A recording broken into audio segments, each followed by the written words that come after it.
되지. 이렇게 하다가 끊기가 되게 애매한 시점이 있으면 썰 시작할 때 끝났는데 인정. 올려줘. 오늘 썰 안 풀 거거든. 아 해도 돼요. 어? 어? 썰. 썰이 없어.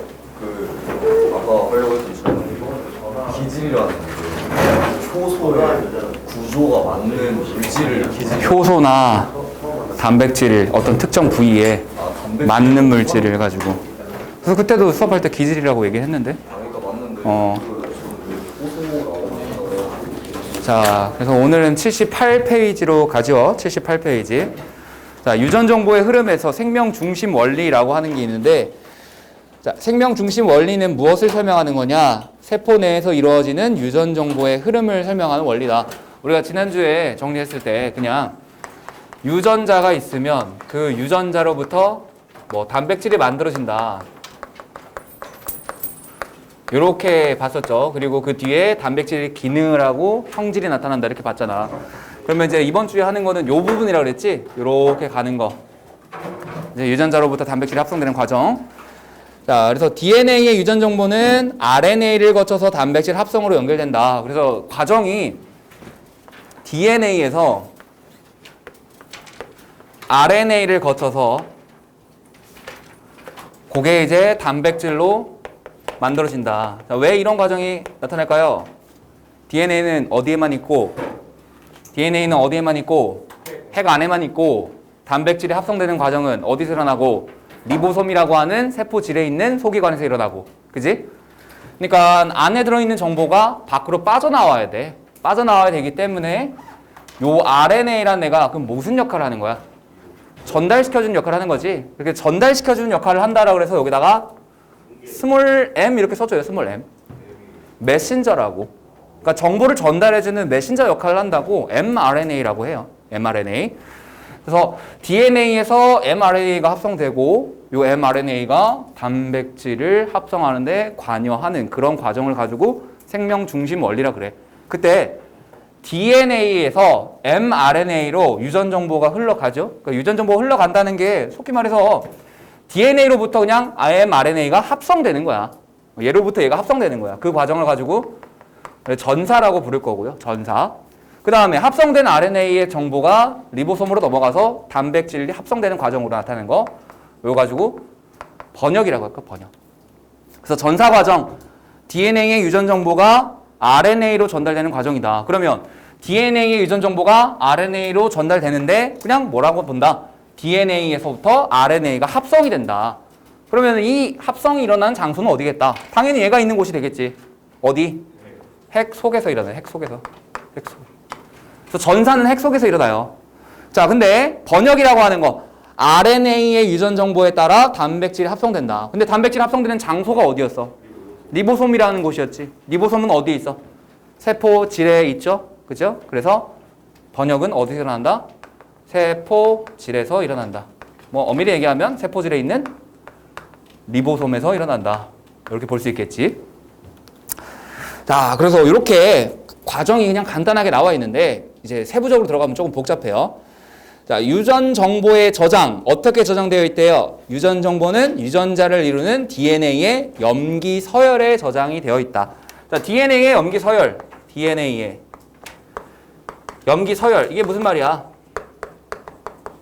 이 서열이라고 하는 말 안에는 배열되어 있는 염기의 순서, 수, 종류 이런 거 모든 걸 다 포함하고 있는 거야. 몇 개의 염기가 어떤 염기가 어떤 순서로 들어가 있는가. 요거를 가지고 이제 우리가 염기 서열이라고 하고요. 그러한 DNA의 염기 서열에 저장되어 있는데 이때 가장 기본 단위가 되는 걸 3염기 조합이라고 그래요. 3염기 조합. 3염기 조합. 뭐냐면 DNA에 연속된 3개의 염기. 이걸 가지고 3염기 조합이라고 하고 어떤 책에서는 이렇게도 얘기해요. 염기 3개, 트리플렛 코드 이렇게. 그래서 염기 3개를 가지고 하나의 기본 단위로 사용을 하고 그 단위가 계속해서 반복되어 있는 이런 형태가 되는 거다. 그걸 뭐라고 한다? 염기 서열, 유전 정보 이렇게 얘기를 합니다. 자, 그래서 유전자의 DNA 염기 서열에 단백질을 구성하는 아미노산의 배열 순서가 저장되어 있는데 DNA에 염속된 3개의 염기가 한 조가 돼서 한 쌍이 되어서 하나의 아미노산을 지정한다. 자, 왜 그러면 왜 3개냐? 왜 3개일까? 왜 굳이 3개일까? 단백질에 대한 정보를 저장하고 있다는 것은 아미노산의 종류와 아미노산의 개수, 그 다음에 아미노산의 배열 순서 이런 것까지 다 저장이 되어 있는 거지. 그러면 자, 요 DNA의 염기 서열 조합이 아미노산 몇 가지를 총 20가지 정도 있잖아. 요 20가지를 모두 지정할 수 있어야 되지.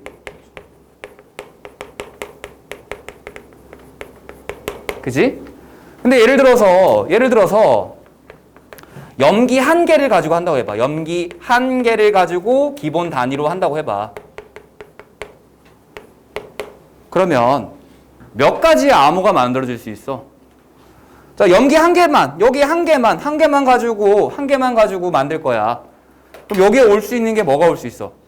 아데닌이라는 염기가 오거나, 구아닌이라는 염기가 오거나, 사이토신이라는 염기가 오거나, 타이민이라는 염기밖에 못 오죠? 그러면 서로 다른 암호가 4개밖에 없지. A라는 암호, G라는 암호, C라는 암호, T라는 암호. 그지? 그러니까 염기가 1개가 기본 단위가 되면 얘는 총 4가지의 조합밖에 안 만들어져. 그지? 그럼 그 4가지 조합 갖고 어떻게 20가지를 모두 다 지정하겠어? 불가능하지? 그죠? 4가지밖에 없으니까 20가지 지정 못 하잖아.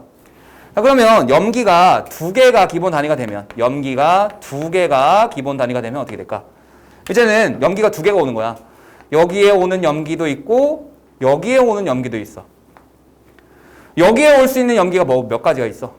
4가지. A가 오거나 G가 오거나 C가 오거나 T가 오거나 4가지 올 수 있지. 그 다음번에도 몇 가지 올 수 있어? 4가지가 올 수 있어. 그래서 A가 오거나 G가 오거나 C가 오거나 T가 오다. 그럼 뭐 굳이 경우의 수를 다 보면 이런 거 되지. AA 되고, 그지? AG 되고, 뭐 AC 되고, AT 되고, 그지? 그 다음에 뭐 G, A도 되겠지? 이거 RNA를 보고 합성하는 거 아니에요? 일단 DNA부터 보고 RNA 볼 거야. 아니, 순서대로 가자고. 순서대로 여기부터 보고 이거부터 보고 그다음 이거 보고 이거 봐야지. 자, 이것도 되고 그다음 뭐 GC, GT, GG도 되지, 그치? 다 서로 다른 몇 가지가 있어. 총 16가지의 조합이 있죠. 그러면은 이 총 16가지 조합 가지고는 아미노산 20가지 다 지정을 할 수가 없잖아. 그치? 그치만 이제 염기가 3개가 하나의 조합이 되면 염기가 3개가 기본 단위가 돼서 나타내면 하나, 둘, 셋. 몇 가지가 올 수 있다? 4가지. 또 4가지. 또 4가지. 총 몇 가지가? 총 64가지의 조합이 만들어질 수 있고, 그럼 그 64가지 조합 가지고는 20가지의 아미노산을 모두 다 찍고도 남지. 그지? 그래서 여기에 있는 이 64가지가 있으면 이 64가지의 조합 중에서 실제로 아미노산을 지정하는 애도 있고 지정하지 않는 애도 분명히 있어. 왜 그런 거야? 종류가 20가지밖에 없으니까. 뭐 예를 들면 이런 거야. 64명의 남자와 20명의 여자가 이제 그 뭐 꼭 이렇게 짝짓는 그런 걸 한다고 해봐. 아, 또 이상한 생각 하지 말고. 나는 너를 이런 거야. 그럼 64명 중에서 44명이나 걸려요. 다 마음에 안 드는 애들 있을 수 있잖아. 그지? 아니, 20명 중에 한 명 선택해야 되는데 다 마음에 안 든대. 그럼 선택 안 할 수도 있잖아. 선택 안 할 수도 있잖아. 아니, 호빈만 20명이야. 아니, 그러니까 내가 정말 싫어하는 스타일만 20명 있어. 선택할 거야? 아니, 세상에 종말이 온 것도 아닌데 왜 선택해? 아니, 종말이 온 것도 아닌데. 그잖아. 종말이 와도 난 선택 안 할 거야. 종말이 와도 난 그냥 혼자 죽을래, 그냥. 자, 그 중에서는 또 마음에 드는 애가 있을 수 있지, 그지? 근데 이제 뭐야? 2명이 1명을 찍을 수도 있는 거고 3명이 1명을 찍을 수도 있는 거고 여러 명이 1명을 찍을 수도 있지. 그지? 그래서 이 64가지 조합 중에서 실제로 아미노산을 지정하는 조합은 63가지입니다. 63가지가 아니라 61가지입니다. 61가지. 61가지. 실제로 지정하는 조합은 61가지야. 그럼 지정하지 않는 조합이 있죠? 지정하지 않는 조합. 요게 3가지가 있어. 요것만 3가지 알아둡시다. 지정하지 않는 조합 3가지. 자, A. 뭐? T. ATP. A. C. T. 그 다음에 A.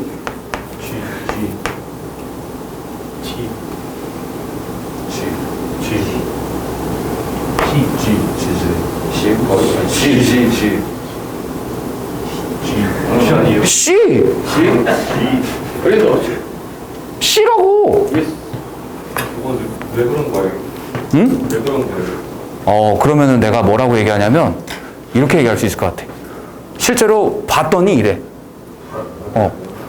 생명과학은 약간 귀납적인 관찰에 의한 것들이 많기 때문에 그럼 뭐라고 할 수가 없지. 그냥 이렇게 되는 거야. 그래서 아미노산을 지정한다는 게 의미하는 게 뭐죠? 아미노산을 지정한다라는 거는 이 조합이 실제로 이 아미노산을 가리켜서 단백질을 합성할 때 이 조합이 나타나면 이 아미노산이 와서 붙을 거다.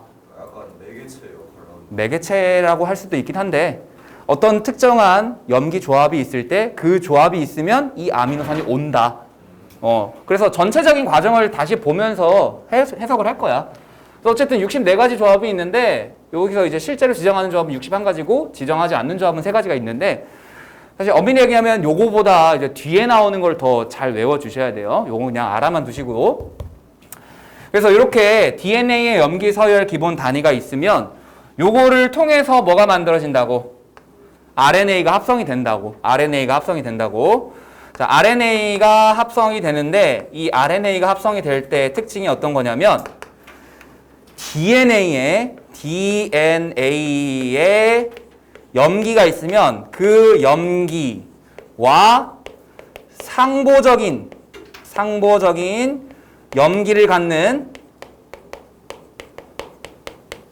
RNA가 만들어진다. 다시 DNA에 염기 배열이 쭉 있을 거 아니야. 그 염기 배열에 상보적인 염기를 갖는 RNA가 와서 붙는다. 일단 그림으로 한번 그려볼게요. 그럼 이 상보적인 염기라는 건 무엇이냐? 우리 앞에서 DNA는 이중 나선 구조를 갖는다고 그랬잖아. 이중 나선 구조를 가질 때 아데닌 옆에는 항상 누가 온다? 타이민이. 구아닌 옆에는 항상 누가 온다? 사이토신이 온다. 이걸 상보적 결합이라고 그랬지. 아데닌의 상보적인 염기는 타이민이야. 구아닌의 상보적인 염기는 사이토신이야. 그런데 RNA에는 타이민이 있어 없어? 없지. 그래서 DNA에 대해서 아데닌이 RNA에 대해서는 뭐로 바뀌어서 나온다? 유라실로 바뀌어서 나와요. 그 다음에 구아닌에 대해서는 사이토신으로, 사이토신에 대해서는 구아닌으로, 그 다음에 여기는 타이민이 있지? 타이민에 대해서는 DNA니까 타이민에 대해서는 아데닌으로 바뀌어서 나온다. 알겠죠? 그래서 DNA에 있는 어떤 염기가 RNA 합성될 때 RNA에 어떤 염기로 오는가? 자, 근데 여기서 또 중요한 거 한 가지 더 있어. DNA는 가닥이 몇 가닥이야? 2가닥이지. 그럼 2가닥 중에서 대체 어떤 가닥을 가지고 상보적 염기를 갖는 게 만들어지느냐? 아무거나 하기는 하는데 그 중에서 실제로 전사에 사용되는 DNA 가닥이 있겠지. 그지? 실제로 전사에 사용되는 가닥, 전사에 사용되는 DNA 가닥을 요걸 가지고 주형 가닥이라 그래. 주형 가닥. 주형 가닥. 그래서 DNA가 두 가닥 이렇게 있다고 해보자. 하나는 이렇게 있고 하나는 뭐 이렇게 해가지고 이렇게 있어. 자, 이렇게 한 가닥, 이렇게 한 가닥 해가지고 이렇게 두 가닥이 있어. 자, 여기에 염기를 몇 개를 그냥 배열을 해볼게. 이쪽에 아데닌, 이쪽에 구아닌, 뭐 여기에 사이토신, 그냥 순서대로 한번 해볼게. 이렇게. 그 다음에 이쪽 내려와가지고 타이민, 그 다음에 구아닌, 그 다음에 사이토신 7개지? 8개, 9개만 딱 할게요. 사이토신, 구아닌 이렇게. 자, 그럼 반대편에 뭐가 있어? 자, DNA야 아직 DNA야. 구분 잘해. 아직 DNA야. 뭐 있어요? 타이민, 그 다음에 사이토신, 그 다음에 구아닌, 그 다음에 아데닌, 그 다음에 타이민이야? 타이민이 있으니까 아데닌, 그 다음에 사이토신, 구아닌, 사이토신 이렇게 있지? 자, 이 둘 중에 노란색을 주형이라고 해볼게. 자, 요게 주형입니다. 요게 주형이야. 주형. 그러니까 뭐야? 전사에 사용되는 DNA 가닥이 요 노란 거라는 거지. 맞아요? 자, 요걸 가지고 이제 번역을 한다고, 전사를 한다고 해보자. 전사되면 뭐가 만들어져? RNA가 만들어진다 그랬지? 자, 그럼 RNA가 이렇게 쭉 만들어질 거야. 그 만들어지는 RNA의 염기는 누가 와야 돼? 아데닌에 대해서 상보적인 염기 누구? 유라실. 구아닌에 대해서 상보적인 염기 누구? 사이토신. 여기는 구아닌. 순서대로 여기는 아데닌. 그 다음에 여기 밑에는 자, 타이민이었지? 반대편 아데닌. 그 다음에 사이토신. 그 다음에 구아닌, 사이토신. 이렇게 오는 거라고. 알겠어요? 자, 다시. 주형으로 나타나는 게 뭐라고? 전사에 사용되는 DNA 가닥을 가지고 주형이라고 한다고. 이 주형 가닥에 대해서 뭐 하는 거? 상보적인 염기를 갖는 RNA가 합성되는 과정. 그걸 뭐라고 한다? 전사라고 한다. 다시 전사는 뭐다? 주형 가닥에 상보적인 염기를 갖는 RNA가 만들어지는 과정. 근데 요 가닥에 염기 서열을 잘 보니까 뭐랑 비슷해? 주형 가닥에 반대편 DNA랑 똑같죠? 다만 뭐만 달라? 타이민 대신에 유라실만 온 걸로 달라졌지. 그지? 자, 그러면 여기에 트리플렛 코드가 몇 개가 있다라고 할 수 있을까? 하나, 둘, 셋. 이렇게 세 개의 트리플렛 코드가 있는 거죠? 다시. 염기 몇 개를 조합한다고? 세 개를 조합한다고. 위에서부터 순서대로 조합을 하면 AGC라는 트리플렛 코드로부터 뭐가 만들어졌어? UCG가 만들어졌지? 그 다음에 TTG라는 트리플렛 코드로부터 뭐가 만들어졌어? AAC가 만들어졌지. TTG, AAC. 그 다음에 CCG라는 트리플렛 코드로부터 뭐가 만들어졌어? GGC라는 코드가 만들어졌어. 그지? 자, 이때 명칭이 조금 달라져요. 요 세 개, 요 세 개, 요 세 개. 이번엔 RNA의 염기 조합이지거는 요 RNA의 염기 조합을 코돈이라 그래. 코돈. 그러니까 트리플렛 코드로부터 코돈이 만들어지는 거야. 그러니까 이렇게 생각해도 돼. 어떤 암호 코드가 있어. 암호 코드가 있어. 그 암호 코드가 이제 단백질을 합성하기 위해서 활성화됐어. 코드 온. 알겠지? 실제야. 실제로 그래. 어떤 암호 코드가 있어. 그 암호 코드가 이제 단백질을 합성하기 위해서 활성화되었어. 뭐라고 한다고? 코드 온. 진짜 옆에 코드 올려서 코드 온이야. 코드 온. 그래서. 자, 그래서 이렇게 RNA의 염기 3개 조합을 가지고 코돈이라고 하는데 다시 돌아와서 코돈도 그러면은 64가지 조합이 있을 거 아니야. 맞죠? 왜? 얘도 1개, 2개, 3개의 염기 조합을 사용하고 요 자리에 각각 4개씩, 4가지씩의 염기가 올 수 있잖아.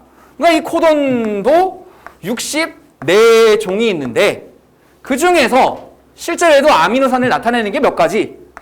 61가지는 지정을 할 거고 3가지는 지정을 하지 않겠지? 그 지정하지 않는 거 한번 불러볼까? 지정하지 않는 거 한번 불러볼까?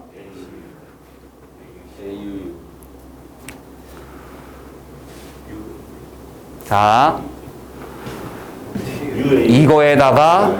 이거에다가 상보적인 거 붙여야지.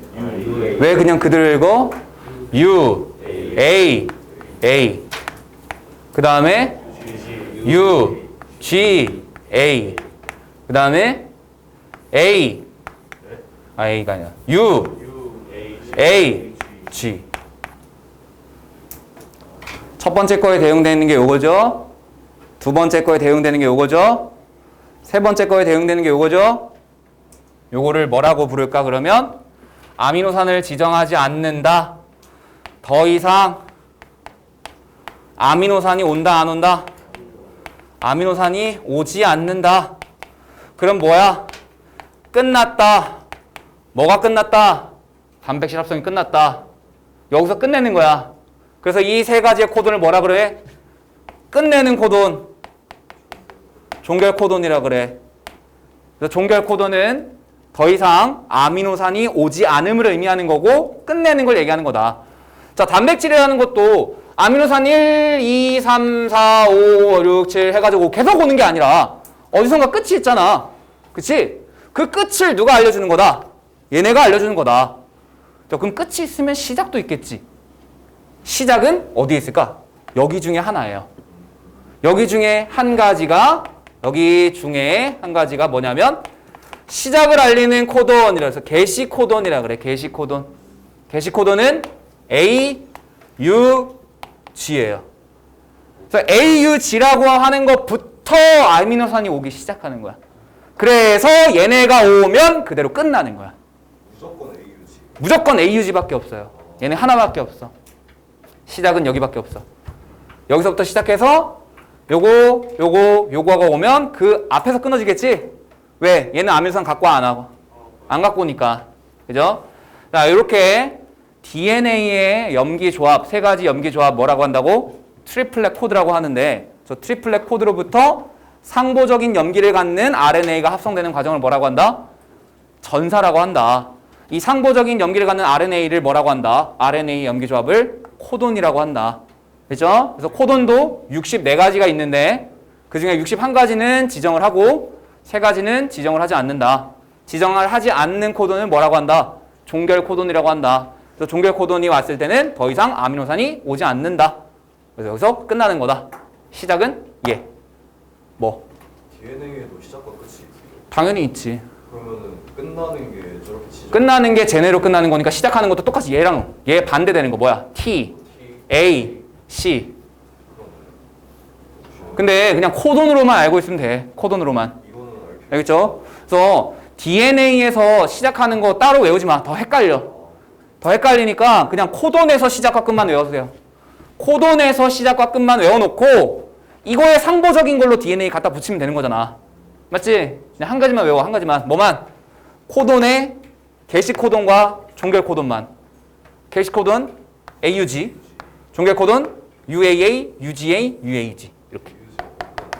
마? 자, 그래서 이렇게까지가 뭐야? 전사 과정이야, 전사 과정. 전사 과정이 뭐다?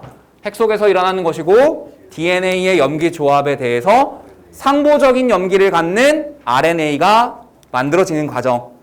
알겠죠? 그럼 그때 상보적인 염기를 갖는 RNA가 만들어질 때 베이스가 되는 DNA 가닥을 뭐라고 한다? 주형 가닥이라고 한다. 다르게 전사에 사용되는 DNA 가닥을 주형 가닥이라고 한다. 알겠죠? 그러면 하나는 사용이 안 되죠. 사용 안 돼요. 네, 사용 안 돼요. 여기서 더 복잡하게 가면 DNA는 여기하고 여기를 가지고 말단, 무슨 말단이라고 해서 무슨 말단 방향에서 무슨 말단 방향으로 이렇게 나와. 그건 생투. 방향도 나와요. 방향도 나오는데 그거는 생투 과정이고 그냥 우리는 간단하게 그냥 DNA의 염기 세계 조합 명칭이 뭐라고? DNA의 염기 세개 트리플렛 코드 또는 그냥 한글로 하면 3염기 조합 이렇게 되는 거고 3개의 염기 조합 그 다음에 RNA 염기 조합 뭐라고 한다? 코돈이라고 한다. 그래서 트리플렛 코드로부터 코돈이 합성되는 과정을 뭐라고 한다? 전사 과정이라고 한다. 그때 전사에 사용된 가닥을 뭐라고 한다? 주형 가닥이라고 한다. 알겠죠? 자, 그렇게 해가지고 RNA가 만들어졌어. RNA 만들어졌어. 아직은 핵 속에 있지? 그치? 핵 속에 있을 거란 말이야. 핵 속에서 만들어지니까. 그렇게 만들어지고 나서 이제 어디로 가야 돼? 단백질 만들러 가야 되지? 단백질 만들러 가야 돼. 어디로 가? 세포질에 있는 리보솜으로 가야 돼. 그치? 자, 리보솜으로 갑니다. 메신저 RNA가. 메신저 RNA가 이제 리보솜으로 가. 리보솜으로 갔어. 가면 뭐해, 이제? 단백질 합성해야 되잖아. 근데 단백질을 합성할 거면 이 mRNA에 저장되어 있는 그 아미노산 순서대로 아미노산이 와야 되잖아. 그거 누가 갖다 줘? 누군가 갖다 주겠지. 그치? 누군가 갖다 줄 거 아니야. 맞잖아. 자, mRNA가 리보솜에 정보를 전달을 해. mRNA가 리보솜에 정보를 전달을 해. 그러면 누가 이제 나서느냐? 또 다른 RNA가 있어. 뭐가 있냐면 tRNA라는 애가 있어. T가 뭘까? 트, 렌, 스, 퍼. 뭐 하는 애야? 운송하는 애야. 운송하는 애야. 뭘 운송해?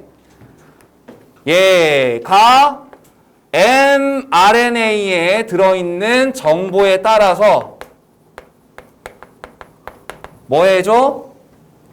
아미노산을 운반해줘.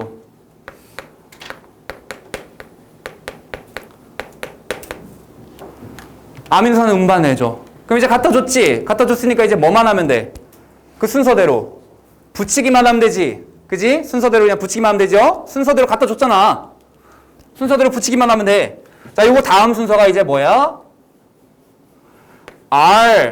RNA가 뭐해? 순서대로 합성을 한다. 이렇게. 저 R은 반응, react 이렇게 되겠지. 그지? 그래서 RNA가 종류가 3가지야. 우리 그때 정리할 때도 3가지 하지 않았나? mRNA, tRNA, rRNA 안 했어? 기억이 없구나. 오케이. 이 기회에 알아두시면 되겠죠? 메신저 RNA가 정보를 전달해주면 그걸 받고 tRNA가 아미노산을 운반해주고 운반이 완료되면 rRNA가 순서대로 합성을 해준다. 그 다음 과정은 이제 우리 시험에 나왔었죠? 단백질이 완성이 됐어. 완성이 됐으니까 이제 뭐해? 소포체를 따라서 골지체로 운반되고 골지체에서 껍데기에 둘러싸여가지고 바깥쪽으로 분비가 되는 거지. 그죠? 근데 우리 그 과정은 보는 건 아니고 그냥 딱 여기까지만. 이 과정을 뭐라고 한다? 번역된다라고 한다. 번역. 어디에서 일어나는 과정? 리보솜에서 일어나는 과정. 자, 그래서 거기 3번에 유전 정보의 전달과 발현에 오른쪽에 그림이 잘 나와 있죠. DNA가 있으면 그 이중 나선 가닥 중에서 한 가닥만, 지금 한 가닥만 펼쳐져 있지?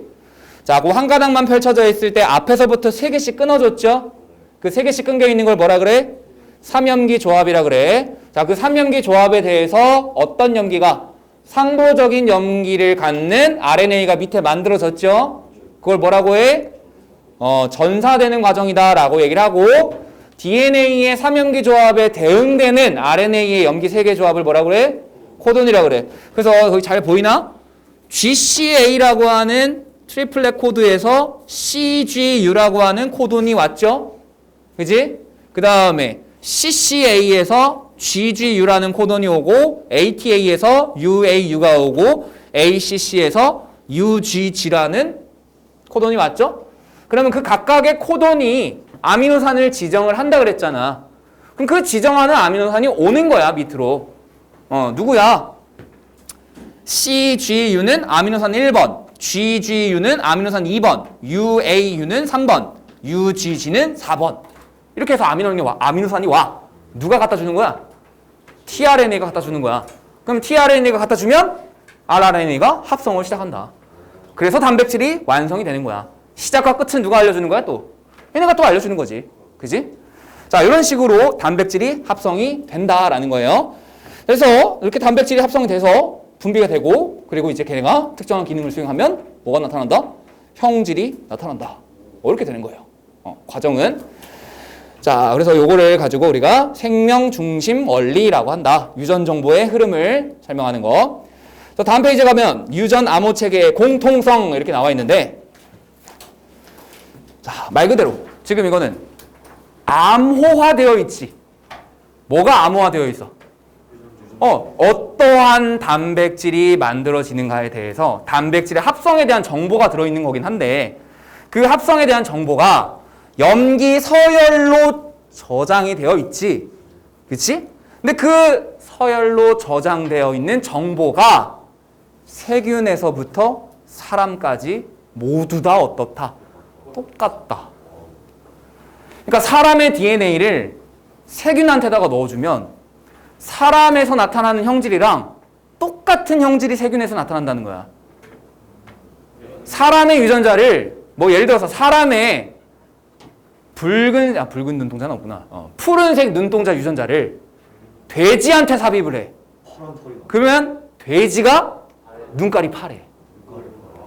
아, 왜? 파란 눈 유전자를 했잖아. 그것도 멜라닌 효소 합성 효소를 넣은 거니까 나는. 아, 효소를 넣은 게 아니잖아. 그러니까 그 정보. 유전자를 넣은 거잖아. 그러면은 다른 털이 파란색으로 보였을 거. 근데 그거는 눈동자 부분만 넣은 거야. 거기에 해당하는.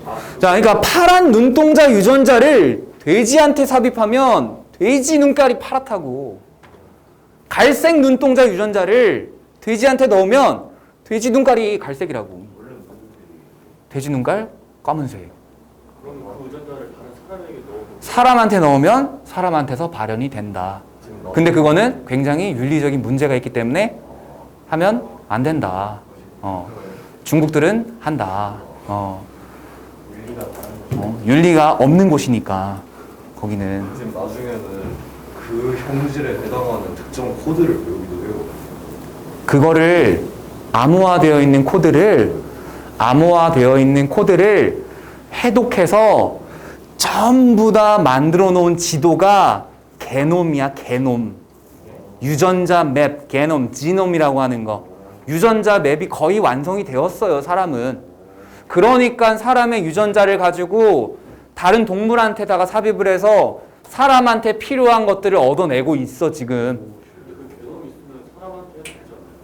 사람한테 하는 거는 윤리적으로 문제가 있으니까 하지 않는다고. 그러니까 예를 들면은 사람의 근력을 최대화시킬 수 있는 그런 유전자를 만들어서, 아니면 예를 들면 고릴라나 침팬지 이런 애들 악력이 세잖아. 걔네들의 근력과 관련된 유전자를 사람 태아한테 삽입을 해서 태어나게 하면 걔네 힘이 졸라 센 애가 되는 거야. 그러니까 그런 거를 하면 안 되지. 윤리적으로 문제가 있는 거니까. 야, 그거 똑같은 거야. 뭐냐면 복제인간 만드는 거랑 똑같은 거야. 그 정자하고 난자를 어디서 받겠어. 기증 받아서 하겠지. 그치? 그러면은 인공적으로 수정을 시킨 거잖아. 그렇잖아. 그래가지고 인공적으로 사람을 만들어낸 거잖아. 윤리적으로 문제가 없겠니? 있겠지? 그런 걸 막 하면 안 되겠지. 근데 그런 거를 안 하니까 과학이 더 발전을 안 하는 거긴 한데, 맞잖아. 아니, 지금 현대 사회에서 의학이 발달한 국가를 딱 두 군데 꼽아봐. 일본 또 미국, 독일. 그러네. 딱 그 일본 딱 전체주의가 했었던. 딱 그 나라들이야. 딱 그 나라들이라고. 왜? 인체 실험을 했으니까 더 발달할 수밖에 없다고.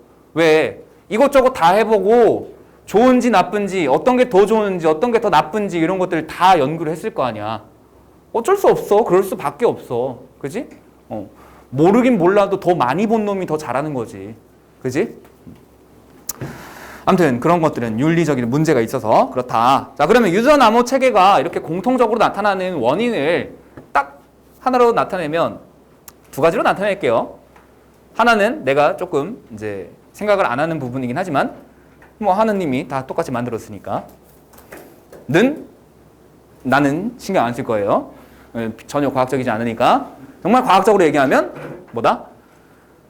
조상이 하나였어. 공통인격인 조상으로부터 뛰어나왔기 때문에 모두 다 똑같은 암호 체계를 물려받아서 동일한 암호 체계를 갖는다. 요게 가장 과학적으로 설명할 수 있는 좋은 방법이죠. 자, 그래서 세균에서 사람까지 거의 모든 생물은 동일한 유전 암호 체계를 사용한다. 그래서 모든 생명체가 공통 조상으로부터 진화해왔기 때문이다라는 이유를 댈 수 있는 거다. 알겠죠? 그런 것도 있어요. 어? 암호체계 다른 것도 있어요. 암호 체계가 다른 거? 다른 거는 아직 발견된 거는 없는 걸로 알고 있어. 근데 여기서 거의 모든 그러니까 모든 생명체가 아직 발견된 건 아니잖아. 모든 생명체가 발견된 건 아니잖아. 지금도 계속해서 새로운 종이 수십 종이 발견되고 있고 수십 종이 멸종하고 있어. 지금도. 진짜로. 자, 이걸 응용해서 어떻게 하냐면 아까 얘기했지? 사람의 유전자를 다른 데다가 삽입을 해서 사람이 이용을 한다고. 그러니까 대표적인 게 뭐냐면 인슐린 유전자야. 인슐린 유전자. 자, 인슐린이 뭐야? 인슐린. 뭐 하는 애야, 얘는? 인슐린. 그치? 혈당을 떨어뜨리는 역할을 하지. 혈당을 떨어뜨리는 역할을 해. 자, 인슐린이라는 요 호르몬인데, 요거 호르몬의 특징. 빨리 작용한다? 아닌데? 호르몬은 졸라 느리게 작용하는데? 몸 전체에서 즉각적인 반응을 하는 거는 뭐야? 신경이야, 신경. 내가 요만한 핀으로 전기를 가해서 너네 뉴런에다가 신경에다가 콕 찌르는 순간 팍 하고 바로 발동해. 진짜로. 신경은 굉장히 빠른 속도로 반응을 해. 호르몬은 굉장히 느려요. 근데 호르몬의 특징이 뭐냐면 이거야. 종특이성이 없어요. 종특이성이 없다라는 게 무슨 말일까? 사람한테서 만들어져서 나오는 호르몬을 돼지한테다가 넣어도 동일한 작용을 한다는 거야. 호랑이한테서 나오는 어떤 호르몬을 사람한테 넣어도 동일한 작용을 한다는 거야. 어떤 특정한 종한테서만 이게 나타나는 게 아니라 종 가릴 거 없이 다 똑같이 나타난다. 요거예요. 그래서 요 인슐린이라는 애를 어떻게 할 거냐면 다른 생명체로부터 얻을 거야. 쉽게 생각해봐. 당뇨병 걸린 환자한테 인슐린 주사를 놔줘야 된단 말이야. 그지? 근데 만약에 종특이성이 없어. 그럼 사람한테서 뽑아내야 되지. 생각만 해도 소름 돋지 않니? 병원에 가가지고 인슐린을 쭉 뽑아내 막. 그지? 그러면은 안 되겠지? 그래서 뭐 하느냐? 요 인슐린을 합성하는 유전자가 있을 거 아니야. 인슐린 유전자. 이 유전자를 어디다가 넣냐면 대장균한테 삽입을 하는 거야. 왜 대장균에 삽입을 할까? 대장균은 그냥 하나가 둘이 되고 둘이 넷이 되고 넷이 여덟이 되고 여덟이 16이 되고 계속해서 번식을 한단 말이야. 어마어마하게 빠르게. 그래서 대장균한테다가 삽입을 하는데 이 대장균 같은 경우에는 원형의 DNA가 있어. DNA가 이렇게 원형으로 생긴 게 있어. 요거 이제 뭐라고 하냐면 플라스미드라 그래. 요 대장균의 원형 유전자에다가 일부를 잘라내요. 이거 잘라내는 것도 효소를 이용해서 잘라내요. 그 다음에 사람의 인슐린 유전자 있지? 요거를 여기다가 갖다가 삽입을 해. 이렇게. 그리고 이 대장균을 계속해서 증식시켜. 그러면 요 유전자를 가지고 있는 대장균이 뭐 수백만 마리, 수억 마리가 되겠지? 근데 걔네들이 모두 다 뭘 만들어? 인슐린을 만들어. 그러니까 거기서 추출을 하는 거야. 그래서 그걸 가지고 이제 떼돈을 벌고 계시다. 물론 관리를 잘 해야 되겠지, 그치? 자, 이런 식으로 만들어낼 수 있다. 그리고 니네가 맞는 생장 호르몬 막 이런 것도 있잖아, 그치? 그런 것도 많아요. 맞는 사람이 있잖아. 호르몬 주사 맞는 사람이 있잖아, 초등학교 때. 키 안 클까봐. 키 안 클까봐 생장 호르몬 주사 맞는 사람도 있잖아. 그런 거 있어요? 몇 방 맞는데 200, 300 막 이래. 효과가 있어요. 효과가 있긴 있어. 있긴 있는데 효과가 큰 사람도 있고 작은 사람도 있고. 그건 뭐 사람마다 다르지. 그지? 사람마다 다르지. 뭐라고? 몇 시간 동안 맞냐고? 리오넬 메시. 아, 메시가 맞아야 된다고? 맞았다고? 근데 안 크잖아. 짜리몽땅하잖아. 그러니까 부모를 잘 선택해요. 원래 법이 미치는 게 법이. 부모를 선택 잘해야 된다고? 그거 어떻게 선택하냐? 어? 자, 그래서 이렇게 사람과 대장균으로부터 DNA를 추출해서 사람의 DNA에서 인슐린 유전자를 잘라서 대장균의 DNA 연결하고 재조합된 DNA를 다시 대장균에 넣은 다음에 증식시켜서 대장균이 사람의 인슐린을 합성하게 한 다음에 그걸 이제 추출해가지고 이제 인슐린 주사를 만든다. 자, 이렇게 할 정도로 유전 암호 체계가 어떻다? 동일하다. 그래서 이게 가능하기 때문에 뭐 우리 유전자 조작 식물 뭐 이런 것들 있잖아.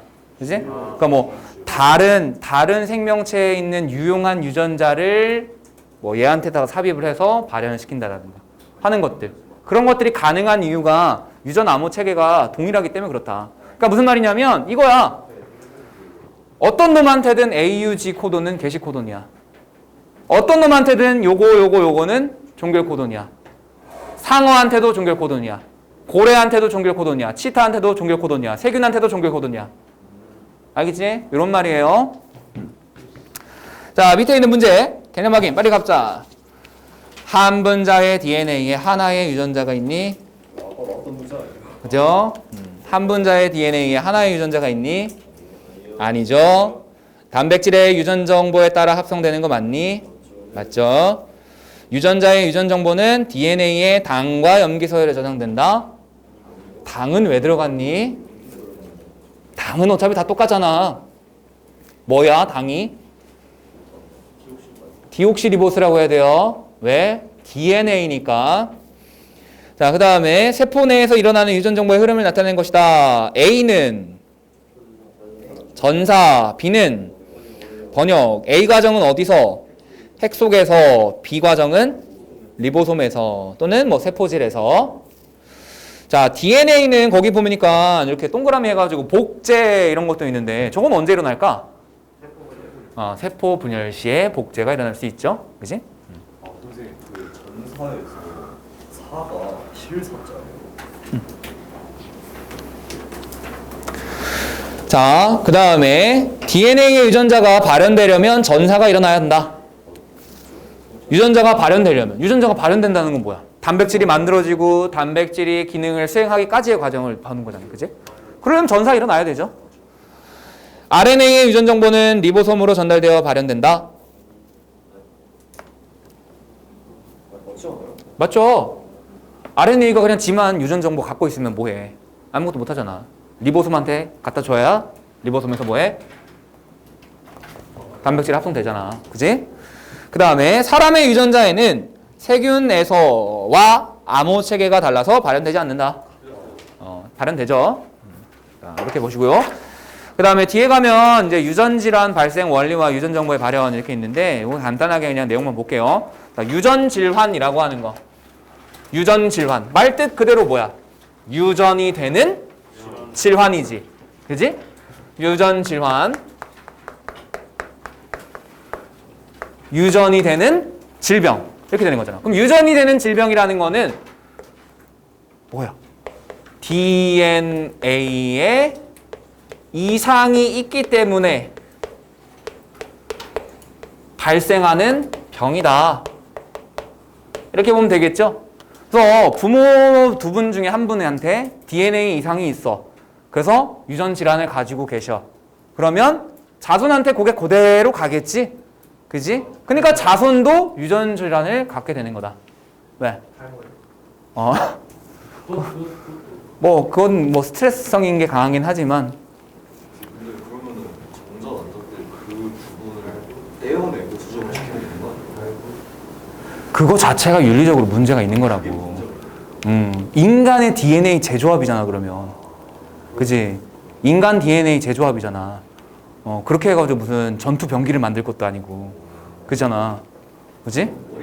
아니 뭐 예를 들면은 타이슨의 유전자와 타이슨의 유전자와 저기 누구니 우사인 볼트의 유전자와 뭐 각각 유명한 운동선수들의 유전자를 다 조합해가지고 만들었다고 생각해봐. 단백질 덩어리가 되겠네. 존나 멋있겠는데? 생각해봐. 100m를 9초대로 달리는데 펀치 한 방에 옥수수 다다다. 이런 사람이야. 그래 점프 한 방 2m 뭐 이러고. 그래 100m 9초대 달리면서 펀치를 팍 날리는 순간 목뼈가 돌아가 부러지고 막. 그런 사람이 만들어지는 거 아니냐? 야, 그 정도면 그냥 인간 병기 아니야? 최종 병기? 그치? 완전 최종 병기 아니야? 그 정도면? 근데 그거는 그렇게 태어난 사람도 좋아하지 않겠어요? 별로. 그런 사람들이 만약에 100만 명이 생겨. 한 사람 만들고 끝내겠니? 한 사람 만들고 끝내겠니? 아니 근데 니네가 이런 건 알고 있어야 돼. 군수 사업이 경제를 성장시키고 군수 사업이 발달시키는 거야. 이 나라의 과학을. 지금 우리가 사용하고 있는 이 스마트폰, 터치식 스마트폰 있지? 군수 물자에서 먼저 나온 거야. 다. 군수 물자에서. 장갑을 끼고 있는 상태잖아. 장갑을 끼고 있는 상태에서 그냥 터치가 되는 그런 것들. 압력식에서 정전기식으로 바뀌게 되는 것들. 내비게이션, 군수. 내비게이션 뭐니까? 유도미사일에 사용되는 기술이니까. 그런 것들 다 그렇단 말이야. 무선통신기술? 당연하지. 왜? 그전에는 유선만 사용했잖아. 무선통신기술? 무선으로 교신하기 위한 것. 그지? 그러니까 그런 거의 대부분의 것들이 군수사업에서 시작한단 말이야. 그래서 군수사업에서 우리 일상생활에 이제 스며든 그런 기술들이 많다고. 그 인간 복제해가지고 100만 명의 그 군대를 만들었어. 그 100만의 군대를 가지고 있는 국가가 그냥 전 세계 점령하는 거 아니야? 그지? 그냥 진짜 딱 톡 까놓고 얘기해서 100명씩만 보내도 100명씩만 보내면은 하루아침에 청와대에 깃발 꽂아놓고 백악관에 깃발 꽂고 이러지 않을까? 크렘린궁에다가 깃발 꽂고 막. 야, 먼저 한다라는 그게 누설되는 순간 전 세계에 공격을 받을 텐데? 응? 재밌겠다, 그치? 중국은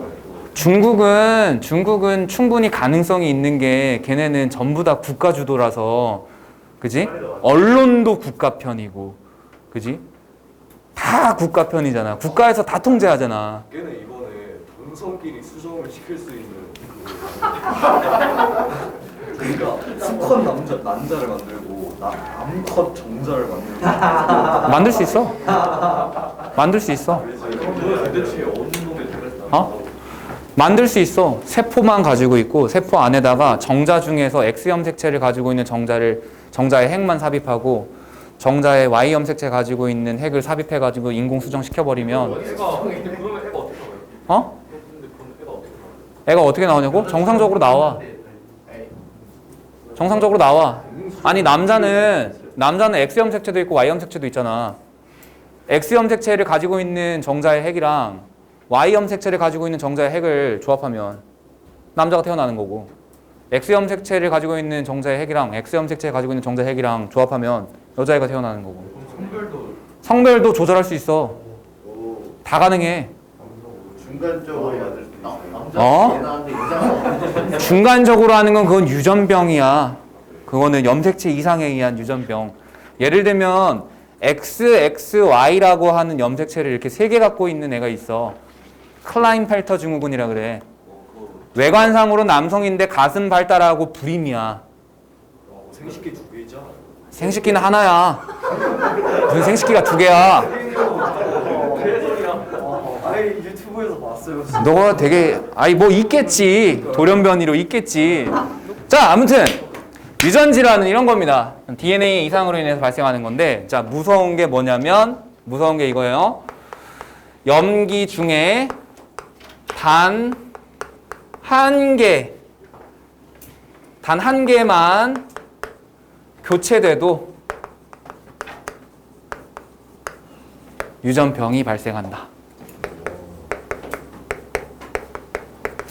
자, 그 대표적인 게 거기 남모양 적혈구 빈혈증이라고 있죠. 남모양 적혈구 빈혈증. 한번 볼게. 유전자 이상이 있대. 그래서 그로 인해서 만들어진 단백질에 이상이 있대. 헤모글로빈이라는 단백질에. 그래서 유전자로 인해서 모양이 난 모양으로 꺾여 있는 그러한 적혈구가 만들어진다. 이거는 어디에 이상이 있는 거다? 헤모글로빈이라는 단백질에 대한 유전자에 이상이 있는 거야. 근데 얼마나 이상이 있는 거냐면 거기 밑에 있어요. 밑에 그림에 보면은 정상 헤모글로빈 유전자 해가지고 조그만하게 CTT라고 있어. 보이니? 좀 많이 조그만한데 CTT라고 있어. 보이죠? 그 CTT가 CAT로 바뀌었어. 가운데 하나만 T가 A로 바뀌었어. 그랬더니 아미노산이 어떻게 됐어? 바뀌었어.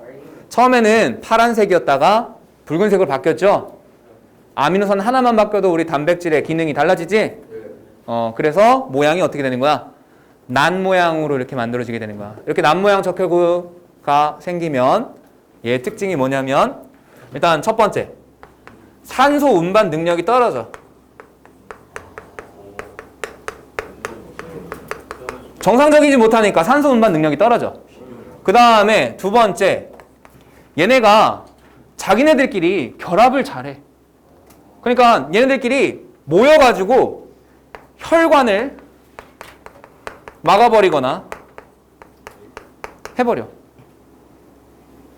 혈관을 막아버려.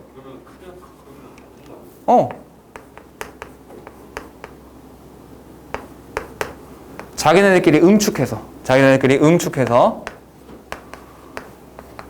그래서 혈관벽을 막아버려. 그러니까 혈류가 차단되죠. 이거를 치료하려면 어떻게 해야 돼요? 유전자 치료. 어떻게 돼요? 잘 안 되겠지. 그냥 좋아요.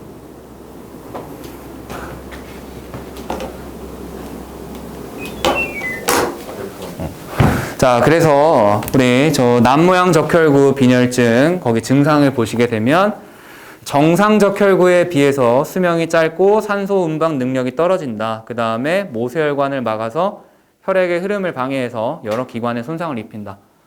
그래서 산소가 제때제때 전달이 안 되니까 전달이 안 되는 그 부분은 어떻게 돼요? 네, 괴사해서 썩어버려요.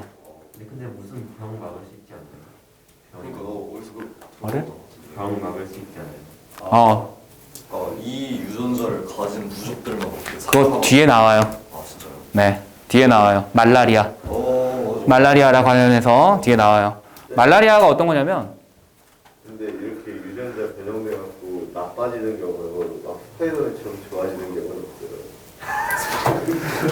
없어요. 어디 SF 영화에 비교를 아니 그 스파이더맨 요즘 나오는 시리즈 말고 예전에 이제 샘스파 샘스파에 보면은 어떤 장면이 나오면 탁 물리는 순간 그 사람의 DNA 그림이 나오고 DNA 일부분이 떨어져 나오면서 새로운 게 붙어버려.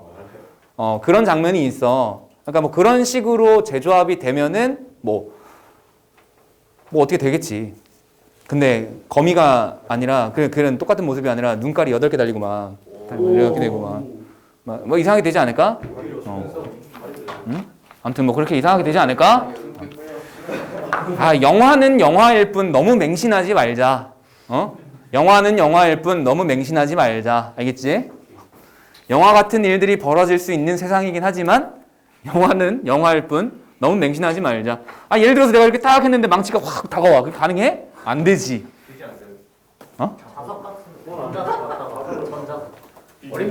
어림도 없지. 저 멀리 있던 애가 갑자기 날아와서 탁 잡는다고? 그지? 말도 안 되지. 그지? 충격을 모두 다 흡수하는 방패? 에라이 개소리 하지 말라 그래. 한 번 팡 찍는 순간 방패 다 깨져버리지. 그지? 알아. 나도 알거든? 나도 알거든?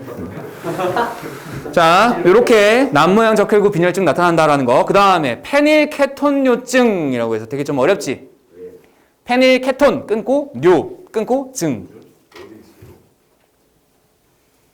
안경을 껴.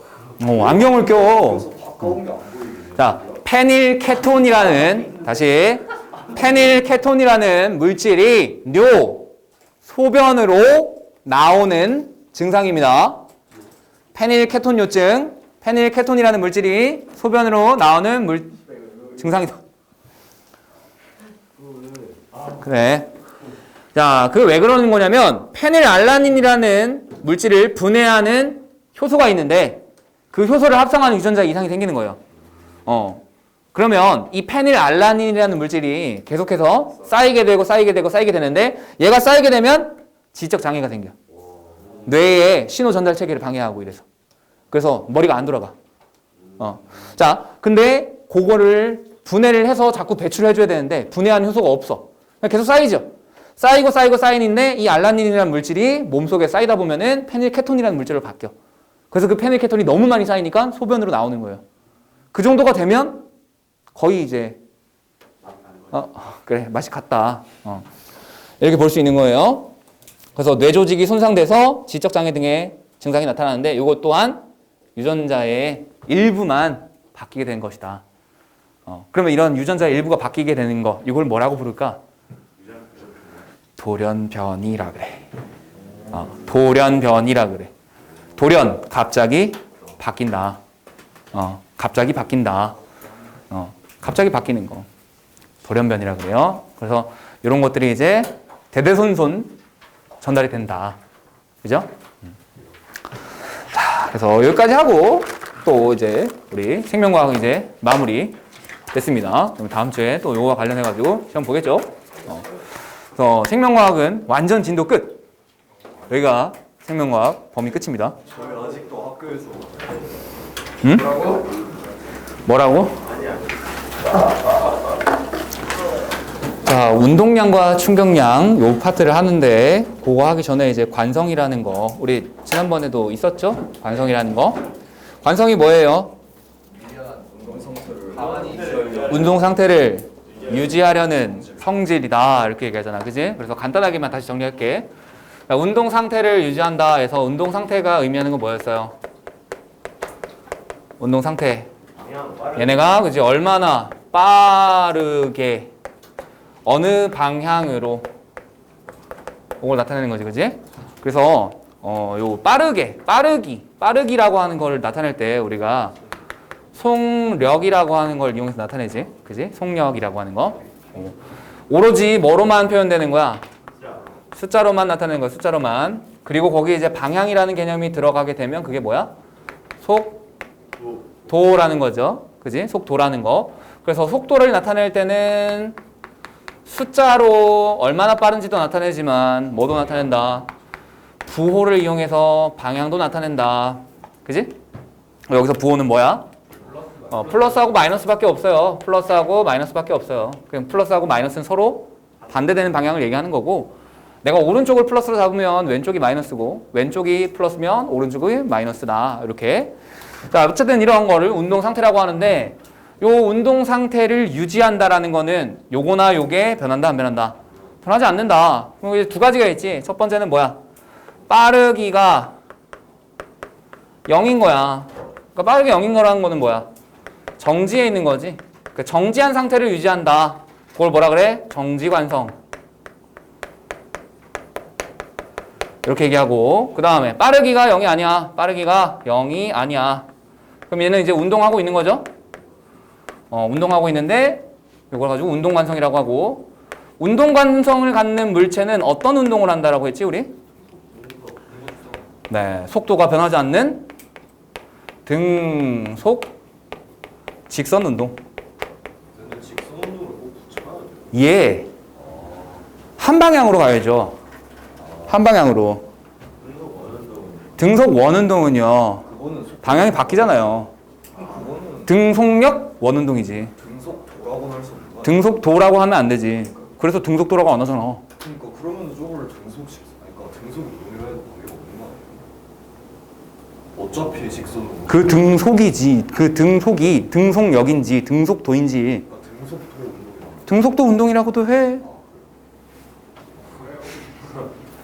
이거 때리고 싶어. 저요? 저요? 아니요? 아유.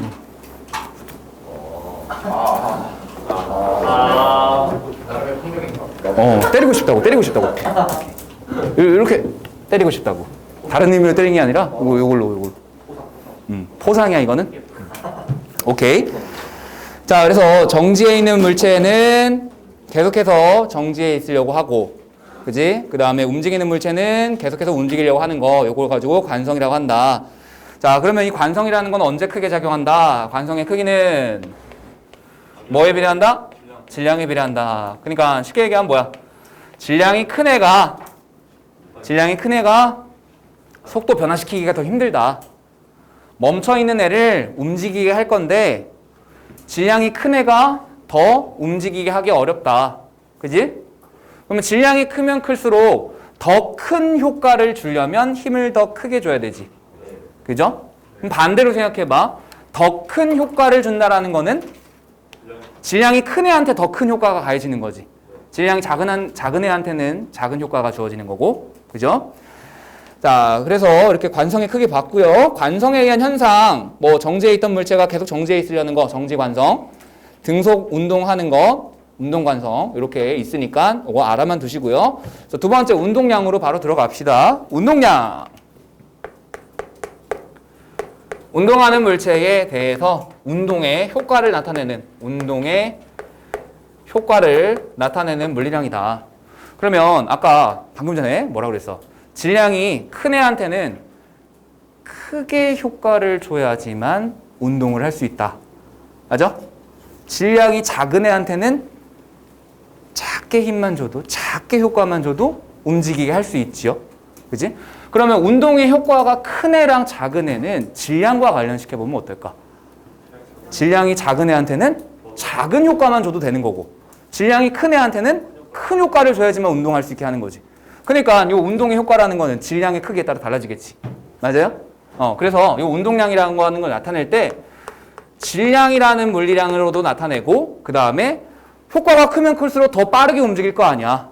그치? 그래서 속도라는 개념도 같이 들어갈 거다. 그래서 운동량을 계산할 때 이 둘을 곱해서 계산하자라고 약속을 한 겁니다.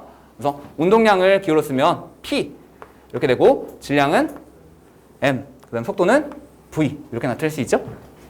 그래서 M 곱하기 V 이렇게 나타내고, 단위는 질량이 킬로그램, 속도는 미터 퍼 세크.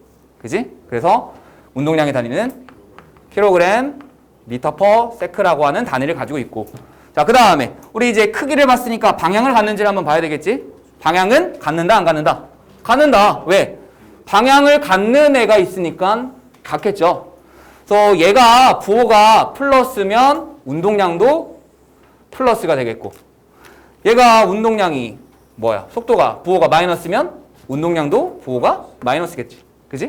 그래서 이 운동량이라고 하는 거 크기는 질량과 속도에 비례하는데 방향은 무엇의 방향과 똑같다? 속도의 방향과 똑같다.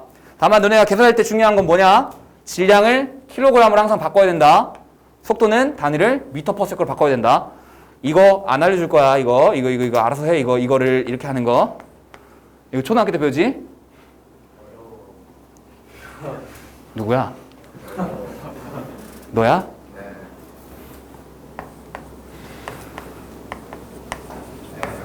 이거. 저건 할 수 있을 것 같아요. 아, 이건 하는데 이건 안 돼? 네. 그러면 이런 거는?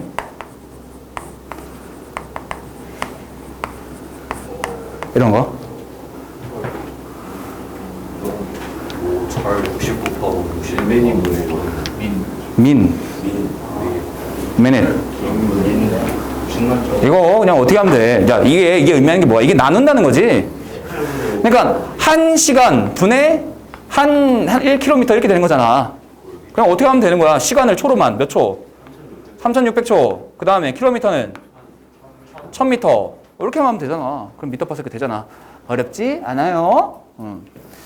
자, 그래서 속도가 같을 때에는 질량이 클수록 운동량이 크고, 질량이 같을 때에는 속도가 빠를수록 운동량이 더 크다.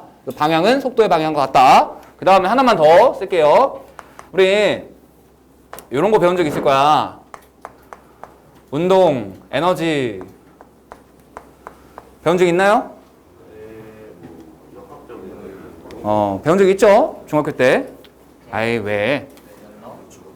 위치 에너지, 운동 에너지, 역학적 에너지 한 적 있죠? 운동 에너지 어떻게 계산하지? 2분의 1의 질량, 속도의 제곱 이렇게 계산하잖아. 그치? 자, 얘랑 얘랑 보니까 질량이랑 속도 두 가지 동일한 물리량이 들어가잖아. 근데 얘는 뭐야? 속도 제곱이고 얘는 그냥 속도지? 그지? 자, 그럼 이 둘을 서로 환산할 수 있을까? 가능합니다. 자, 어떻게 하냐면 운동 에너지를 EK라 그래.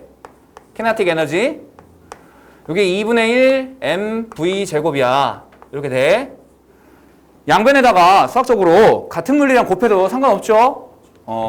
자, 양변에다가 얼마씩 곱하면 될까? 2m 곱할 거예요. 2m. 이렇게. 그럼 좌변이 뭐가 돼요? 2m, 2k는 뭐가 돼? 이제 m제곱, v제곱 이렇게 되지? 그지? 근데 mv가 뭐였어? 운동량 이렇게 됩니다. 그래서 우리 운동에너지를 이렇게도 다시 쓸 수 있어. 운동에너지는 뭐야? 2m 분의 p제곱 루트가 어디서 나와? 자, 이렇게 쓸 수도 있고요. 또는 어떻게 쓸 수 있어? 요거를 p에 대해 정리하면 p는 2m 2k의 제곱근 이렇게도 쓸 수 있겠지. 그지? 그래서 운동량이라는 거랑 운동 에너지라고 하는 거랑 이렇게 우리가 환산할 수 있다. 요거 공식만 좀 알아두시기 바랍니다. 자, 이렇게 정리하고 뒤로 넘어가 보면 이제 충격량이라는 게 나와. 충격량. 자, 그럼 충격량이라는 거는 뭘까? 충격을 받은 정도. 자, 충격을 받은 정도. 그러면 뭐와 관련이 있겠다? 일단 첫 번째. 네, 힘이랑 관련이 있을 거예요. 힘을 얼마나 크게 받느냐, 작게 받느냐에 따라서 충격의 정도가 다르겠지, 그지? 자, 이때 이 힘을 뭐라고 할 거냐면 충격력이라고 할 거야. 충격력. 힘에 따라 달라질 거야. 그 다음에 힘을 생각해봐. 오랜 시간 받으면 오랜 시간 받을수록 더 충격이 커지는 거죠. 그지? 그래서 두 번째는 힘을 받는 시간. 자, 이 두 가지에 의해서 결정되는 게 충격량입니다. 그래서 충격량 계산할 때 어떻게 하냐면 충격량 I는 우리 힘 뭐예요? 기호 F 곱하기 힘을 받는 시간 T 이렇게 나타냅니다. 이렇게. 자, 그럼 얘도 부랑 단위랑 다 보자. 자, 충격량 힘 곱하기 시간이라 해서 힘의 단위는 뭐예요? 뉴턴 씁니다. 시간의 단위는 초를 쓰죠. 그래서 뉴턴 곱하기 세크 이렇게 나타내. 자, 그 다음에 얘도 방향이 있는지 한번 봅시다. 시간은 방향이 있나요? 역행하지 않죠? 한 방향으로만 가죠? 방향 없는 거지. 근데 힘은 왼쪽, 오른쪽, 위, 아래, 오른쪽 뭐 이렇게 방향이 있잖아. 그러니까 요 힘의 방향이랑 뭐랑 충격량의 방향이랑 같다. 둘의 방향이 같다. 이런 거 하나 알아둘 수 있고. 그 다음 하나 더. 우리 힘과 관련해가지고 힘. 이 힘이라고 하는 거 우리가 지난번 시험 때 많이 다뤘잖아. 어떤 힘에 대해서 다뤘어? 알짜 힘이라는 거에 대해서 다뤘잖아. 그 알짜 힘은 어떻게 쓸 수 있어? 질량 곱하기 가속도 해가지고 이렇게 썼죠. 그러니까 뭐야? F는 뭐다? M 곱하기 A다. 이렇게 썼지. 이게 뭐였냐면 뉴턴 운동 제 2법칙 뭐였어? 가속도 법칙이라는 거였어. 가속도 법칙이라는 거. 그지? 자, 이 가속도 법칙에 따르면 단위가 이 힘이라는 단위는 킬로그램이라는 단위의 가속도의 단위를 곱한 것이다. 이렇게 되죠. 그지? 그러니까 뉴턴이랑 요거랑 똑같아. 그래서 요거를 요 단위를 그대로 여기다가 넣어보면 세크를 한번 다시 곱하잖아. 그럼 단위가 어떻게 나와? 킬로그램 미터 퍼 세크라는 단위가 나오지. 근데 이 새끼 어디서 봤어? 운동량에서 봤잖아. 그럼 뭐야 이 새끼는? 쟤랑 똑같다. 그러니까 운동량과 충격량이 뭔가 같은 관계가 있는 거다. 이렇게 나오는 거지. 근데 아니나 다를까 우리가 생각해봐. 힘을 받아 물체가. 힘을 받았으면 알짜 힘이 있는 거지. 알짜 힘이 있으면 어떻게 돼? 가속도가 생기지. 가속도가 생기면 속도가 바뀌지. 속도가 바뀌면 얘가 바뀌는 거니까 얘가 바뀌겠지. 그러니까 이 충격량이라는 거랑 운동량의 변화라는 거랑 뭔가 관련이 있겠다. 이제 우리는 그 식을 찾아야 한다. 알겠죠? 근데 그거 찾기 전에 밑에 충격량의 방향은 힘의 방향과 같은데 충격량은 힘과 시간의 곱인데 힘만 방향을 갖기 때문에 충격량의 방향은 힘의 방향과 같다. 형민아, 자녀? 아니지? 자, 그 다음에 세 번째, 시간, 힘, 시간, 그래프. 자, 이런 식으로 이제 우리가 그래프가 나오게 되면 그래프로부터 알 수 있는 것들, 이런 것들 정리해봤잖아. 뭐, 속도, 시간 그래프에서 알 수 있는 거. 기울기가 가속도, 밑면적이, 뭐, 이동거리, 넓이가 이동거리, 뭐 이런 거 있었잖아. 위치, 시간 그래프는 기울기가 속도, 뭐 이런 거 있었잖아. 자, 그런 것처럼 어떤 특정한 그래프가 나오면 그 그래프로부터 우리가 알 수 있는 것들이 뭐가 있느냐, 그걸 봐야 돼. 자, 세로축이 뭐냐면 힘이야. 그리고 가로축이 뭐예요? 시간이에요. 자, 첫 번째 그래프는 힘이 어때? 일정해. F라는 힘이 일정하게 T라는 시간 동안 가해지는 거야. 그러면 힘 F가 시간 T 동안 작용했으니까 요 그래프 아래 넓이, 요 밑면적만큼 뭐다? 충격량을 받는다. 이렇게 되겠지. 그지? 그래서 우리가 힘과 시간 그래프가 있으면 요 그래프의 면적이 뭐와 같다? 충격량과 같다. 이렇게 보시면 됩니다. 네, 이렇게 첫 번째 그래프처럼 힘이 일정한 경우도 있겠지만 당연히 힘이 일정하지 않는 경우가 많겠지. 뭐 예를 들면 두 번째 그림처럼 어떻게 되는 거? 힘이 점점점 증가하는 거. 자, 힘이 점점점 이렇게 증가해. 똑같이 T라는 시간 동안 작용했는데 얘는 처음에는 힘이 0이었는데 일정하게 힘이 증가해서 최종 힘이 F인 경우야. 이런 경우도 그래프가 그리는 아랫면적 넓이가 뭐다? 충격량이 되는 거야. 요게 충격량이 되는 거야. 그지? 자, 그러면은 얘를 쓸 때 I는 어쨌든 시간 T 동안 힘을 받았지. 근데 힘은 얼마를 받았다라고 해야 돼? 자, 우리 여기서 보면은 힘이 일정하지 않고 증가하지. 근데 단순하게 이렇게 산술에서 구하는 힘은 일정한 값의 힘이 나오지. 맞아요? 우리의 시험 성적처럼 들쭉날쭉한 변하는 그러한 점수들을 하나의 단일값으로 계산해 주는 걸 뭐라 그래? 평균값이라고 그러잖아. 얘도 뭐야? 평균 힘이에요. 평균 힘. 알겠어? 자, 평균 힘이다. 요 평균 힘은 얼마예요? 여기서는. 자, 넓이가 똑같으면서 시간만 t가 되면 되는 거지. 요게 되겠네요. 이게 얼마? 2분의 1 f. 이렇게 되겠지. 2분의 1 f. 그래서 우리 이 평균 힘을 가지고 뭐라고 하냐면 충격력이라고 하는 거야. 그래서 정리하면 평균 힘, 충격력 같은 말이고요. 어떻게 구한다? 얘는 얘 나누기 얘. 그지? 평균 힘 충격력은 어떻게 구한다고? 충격량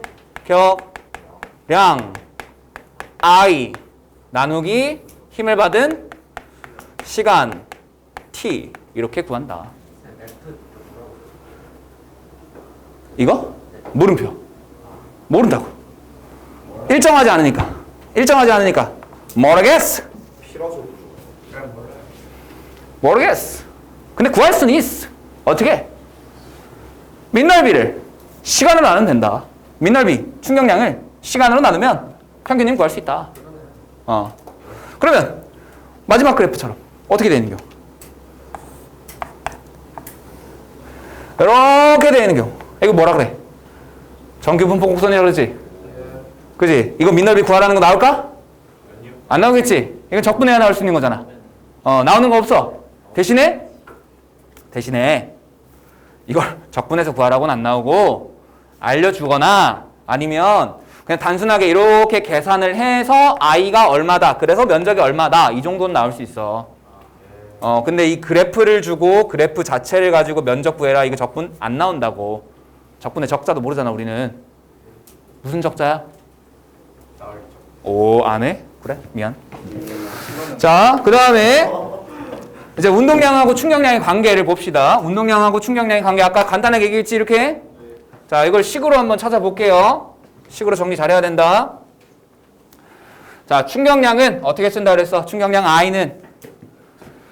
I는 F 곱하기 T. 자, 이때 이 F가 실제로 받은 힘이지 물체에 실제로 작용한 힘을 얘기하잖아. 그 실제로 작용한 힘을 뭐라고 불러 우리가? R자임이라고 부르지? 자, 여기 F에다가 R자임이라고 하자. 자, 근데 뉴턴 운동 법칙에 따라서 요 R자임이라는 건 어떻게 쓸 수 있어? 방금 썼잖아. 다시 돌아와.